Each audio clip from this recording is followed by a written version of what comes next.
Hello hello বন্ধুরা, আজকে শনিবার হয়ে গেল। শনিবার।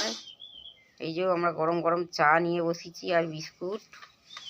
এই দেখুন বিস্কুট আর এই চা আমরা আজকে সকালবেলা খাবো। খেয়ে দিয়ে রান্না ফান্না করবো। ব্যায়াম ফ্যাম আর এখন করতে যাচ্ছি না।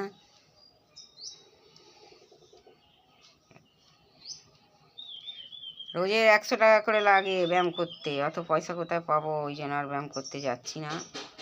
এই যে গরম গরম চা নিয়ে বসেছি, খাও চা খেয়ে না গরম গরম।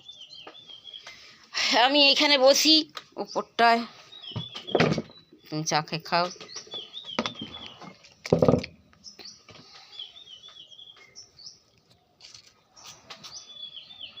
আমি এখানে বসেছি চা নিয়ে, উপরে চেয়ারে বসে টেবিলে বসেছি তুলে।